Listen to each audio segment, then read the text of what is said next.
morning. Hey, if you're new, I'm Charlie, the lead pastor here, man. We really are glad that you're here with us. Hope you had a great Christmas. We had a really good Christmas, hanging out with me, my wife, and our girls. It was kind of just us on Christmas Day. It was just kind of fun and just kind of relaxing. I enjoyed it. I got a gift from my older girls. It's a shirt. They got me a shirt, and they wanted me to wear it. They say, "Dad, will you preach in this shirt?" And it's not this shirt. It's not this shirt. It's not this shirt. It's actually this shirt. It's actually this shirt. And I was like, "Will you preach in this shirt?" I was like, I don't know. I was like, "Please." And so after some high level negotiations, I said, "What if I wore it underneath the shirt?" And I just showed it to them briefly. Well, that worked. Oh yeah, that would be great. So this is about to be really uncomfortable because I'm unbuttoning the shirt a little bit. But you guys know what Bitmoji is? Right? Where you make a little cartoon version of yourself here. So okay. So I'm sorry. So this is me right here with the fat stacks right there flashing hundreds. So there you go. Merry Christmas. There you go. You can always remember this. Sorry. Woo, yeah, I know.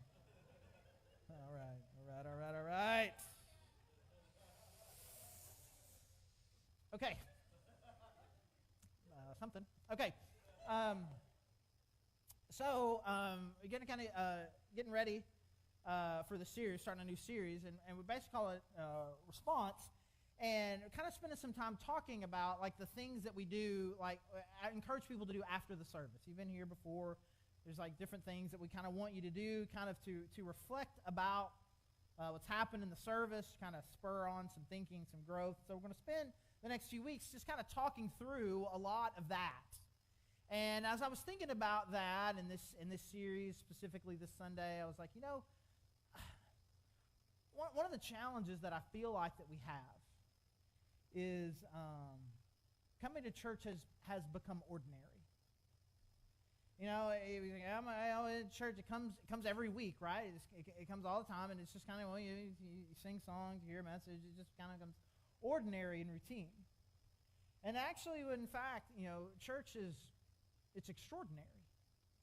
The idea that you can come and worship and praise the Almighty Creator God, and that God will show up and speak directly to your heart.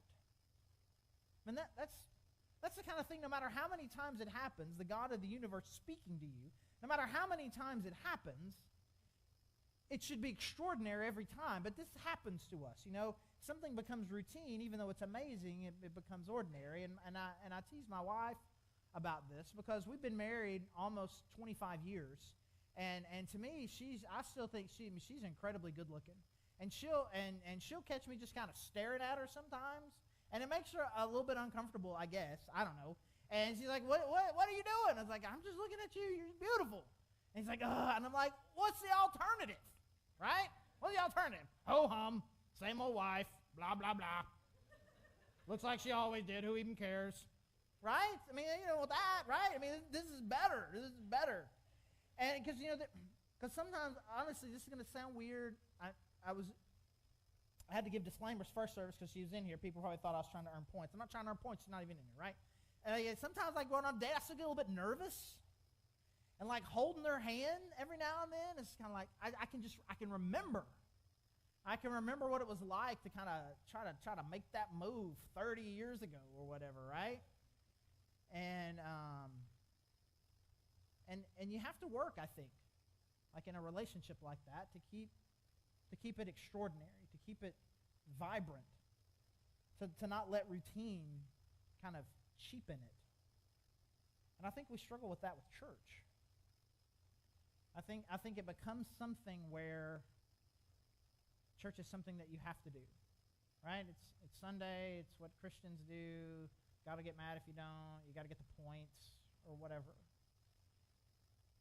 When really what it is we have an opportunity to encounter the God of the universe, to tell him through song and through proclamation how incredible we think he is.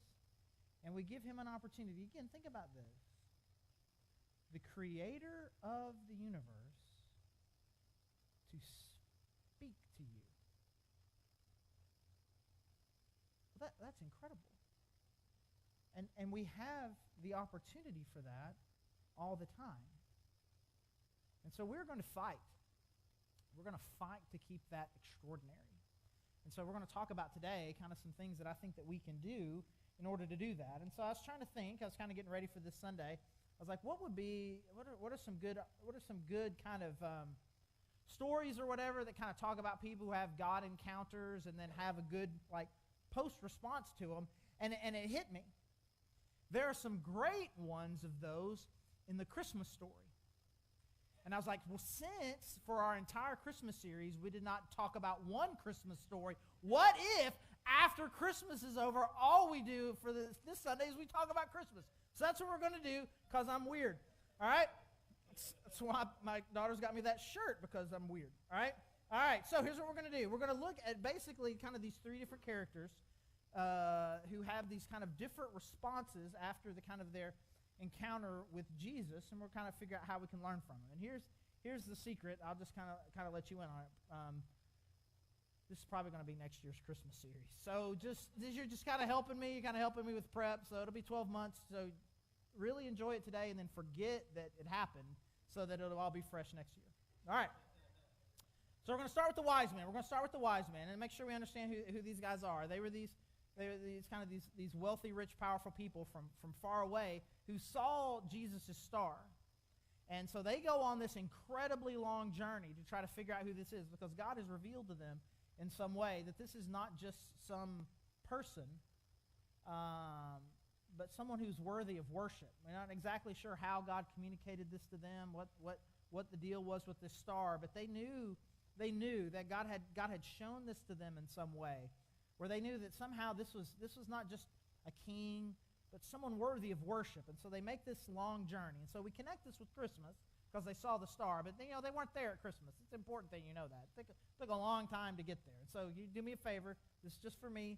Next year, you put out your nativity set. Just take the wise man, put them in a different room in the house. I mean, they can be have them face your nativity. It works out really well if you can put it east. I don't know how your house is laid out, but you can put them east of your nativity set in another room. It works out. It makes a great opportunity to talk to kids, and you can be weird like me.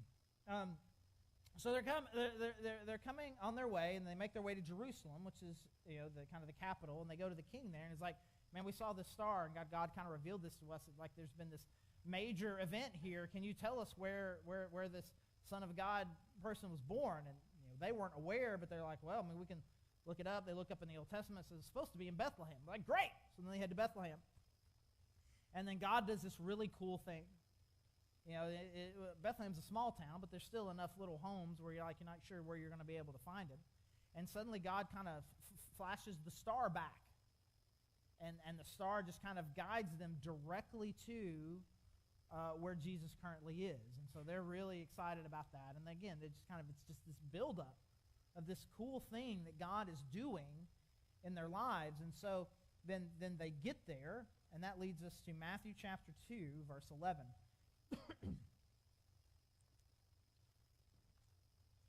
Excuse me. On coming to the house, they saw the child with his mother Mary, and they bowed down and worshipped him. Then they opened their treasures and presented him with gifts of gold, frankincense, and myrrh.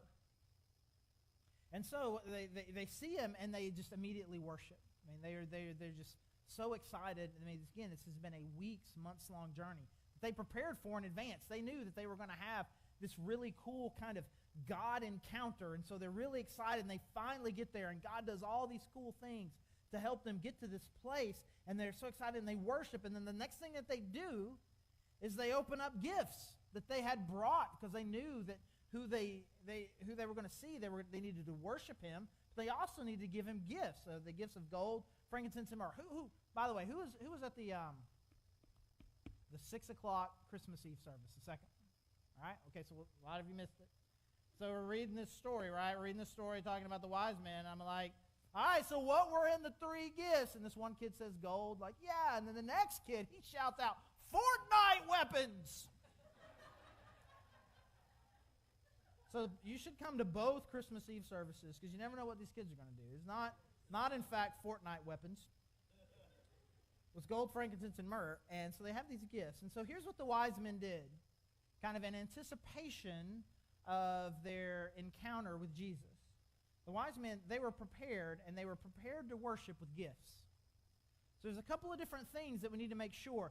They mentally, emotionally, spiritually, for weeks in advance, had prepared their hearts and their minds to worship.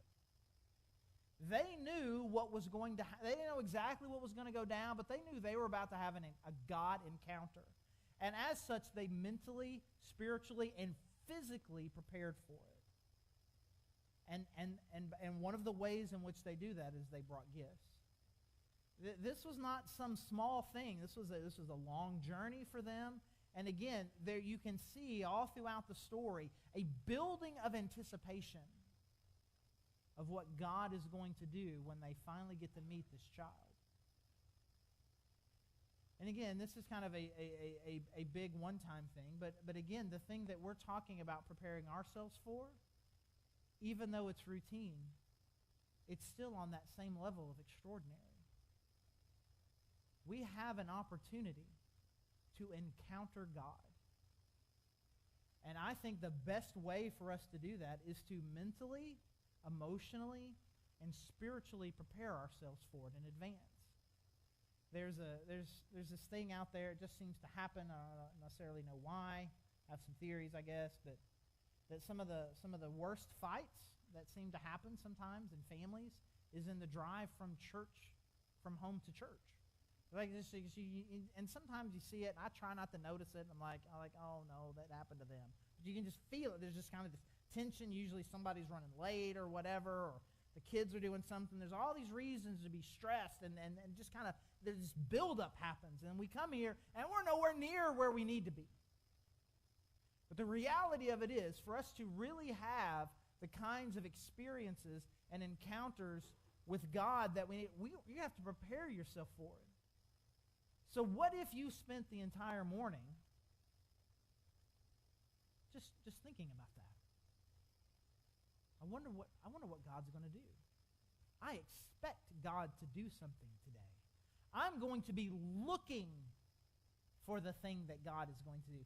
I believe God has something he wants to say to me today. And so mentally, spiritually, emotionally, I'm preparing myself for that. And by the time you get here, it's no surprise. The only surprise is when in the service is God going to do it? How is God going to do it? What specifically is God going to say to me? But I have been all morning and perhaps even all week preparing myself for a really cool thing that I believe God is going to do in the service. And so part of their preparation is that they had something to bring. And so there is a reason why we do the offering after the sermon. We kind of do it more towards the end because it is a worship response to the goodness of God.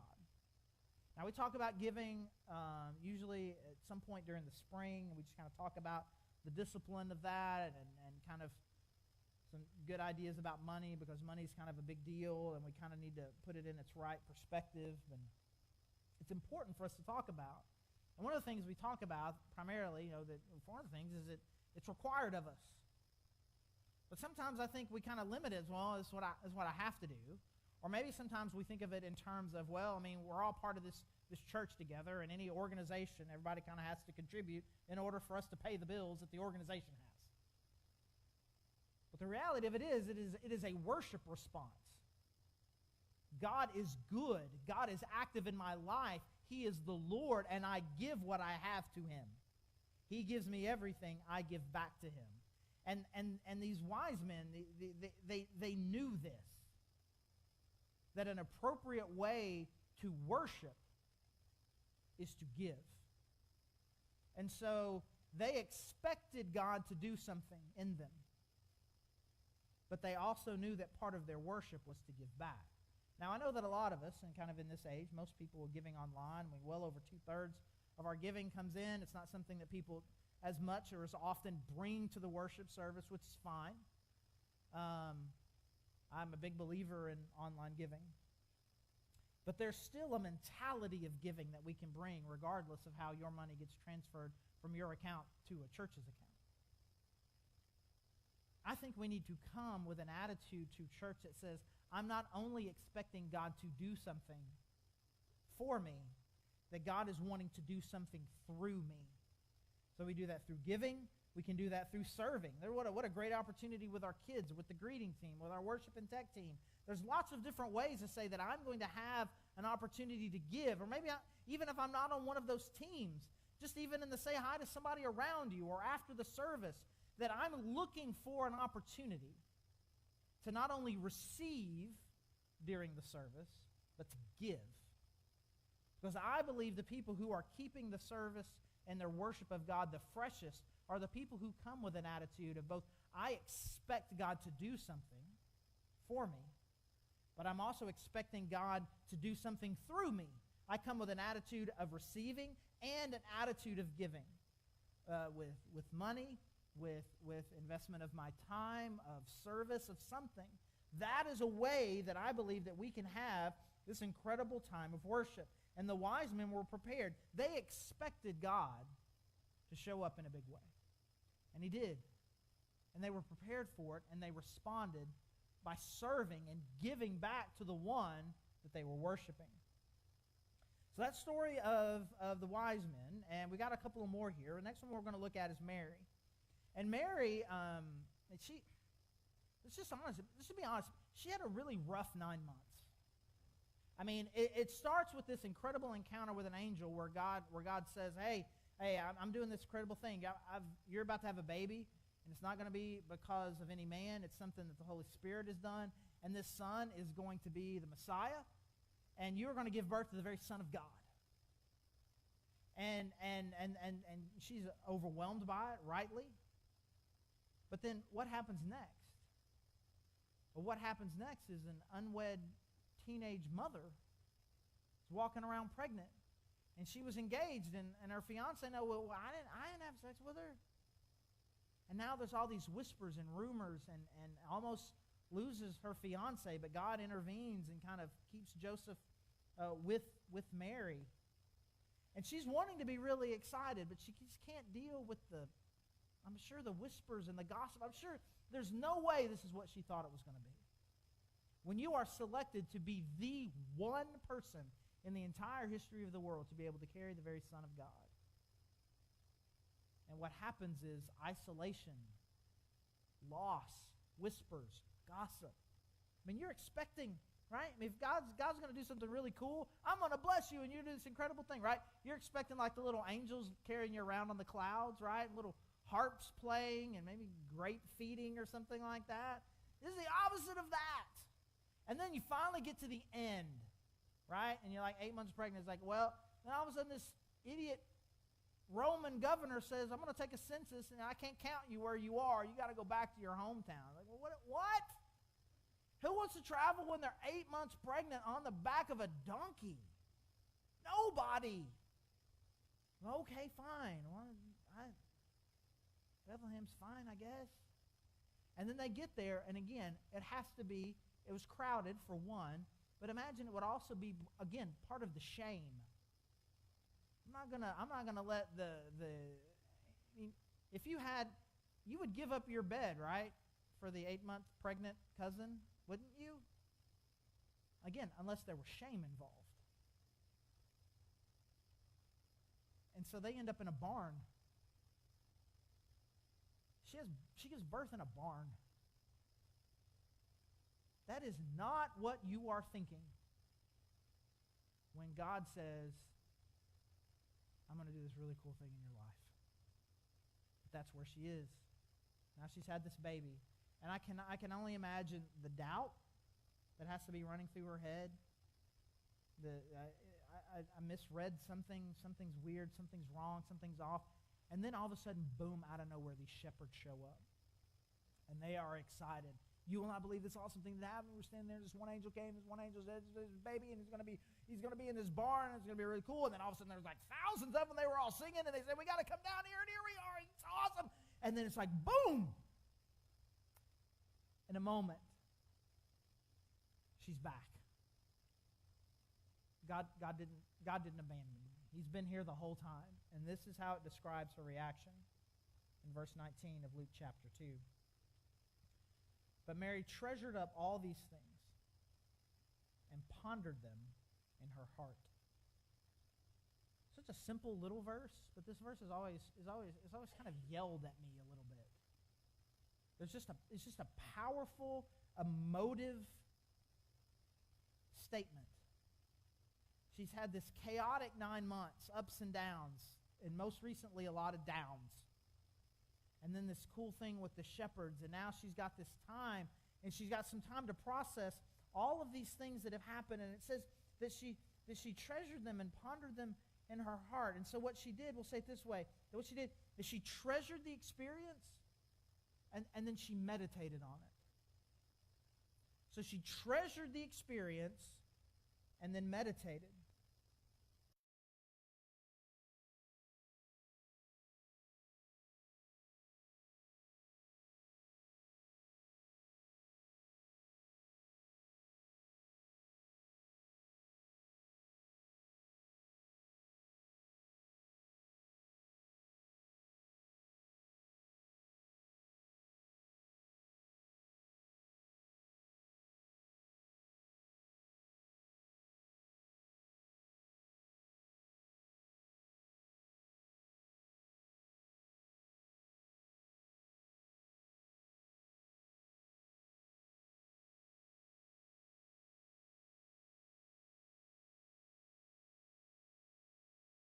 I think it's important for us to be like, man, we sing.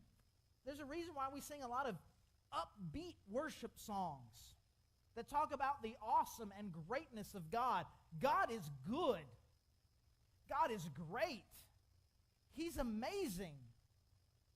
He's doing great things for me and in me, and I treasure that. And then we come here, and we get to have that moment, and then at some point along the way, God spoke to me.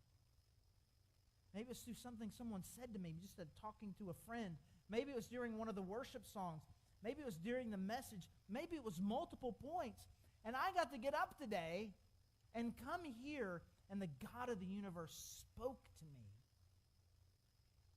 And there's a reason why we don't end the service at the message.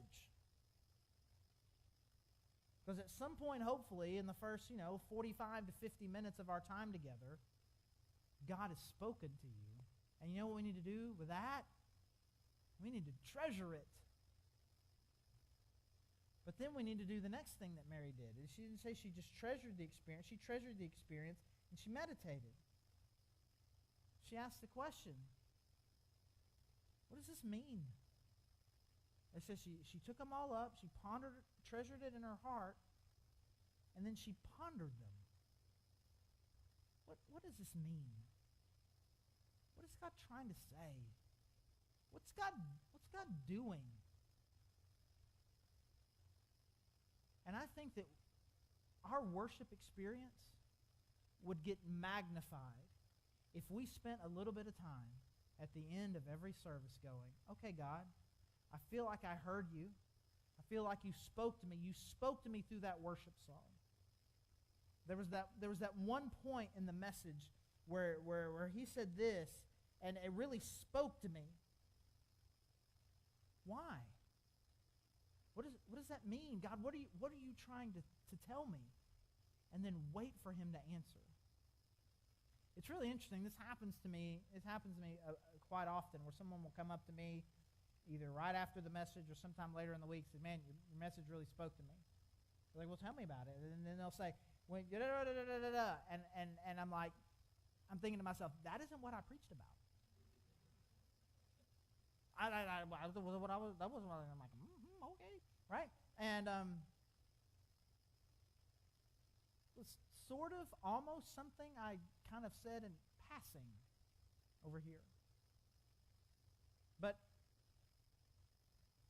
God took it, and he did something in you. So there's lots of things that we say, lots of things that we do, lots of songs, lots of things happening, and there's going to be this moment where God kind of gets you. Again, if we prepare ourselves for it. if we prepare ourselves to encounter God, then God's going to have this moment. It's going to get you. And then you need to ask him, all right, God, what are you trying to say? And there's some prayers that I can say with 100% confidence that God will respond to almost immediately. And this is one of them. God, what are you saying here? What do you want me to do? What change are you wanting me to make? Why did you draw my attention to that? Why did that worship song speak to me? Why did that point really get to me? God, what do you want? I'm telling you, that's one of the things that God is going everywhere looking for, is a heart open for him to speak to. There's not ever going to come a moment where God's going to kind of draw your attention to something and really kind of speak to you and say, well, God, what do you want me to do? There's not ever going to come a moment where he's going to go, now that I think about it, you're good. Just keep doing what you're doing. You're fine just the way you are. He's always got something that he wants to do to help you, to change you, to redirect you, to improve you, to get you closer to him, to repair things that are broken in your life. But we have to get to the point to where we're willing to take the time to treasure that moment and then meditate and reflect on it. Some of the most significant things that have ever happened to me and the decisions that I've made have come during these kinds of reflection times. There's two very specific ones I think about. One was at this youth camp when I was a teenager, and one was summer when I was in college. And it was both the same thing, kind of in the service, kind of having this time of reflection. And God says, I got a different plan for your life than you do. Like, what's that? Dangerous question. What's that? I want you to be a pastor. You know, and I ran from it, but he wouldn't let me run from it. Between high school and college, he brings it back in. Hey, you remember that thing? I'm still pretty serious about that. You know, my life changes. Because in a moment, I'm willing to ask the question. Now, not every week. You're not going to call like you say, hey, God, what do you want to do? We're not all going to become pastors. But God's got something for you that he's wanting to say. But you're going to have to ask him. And we're going to wrap up here with the shepherds. You know, they have the encounter.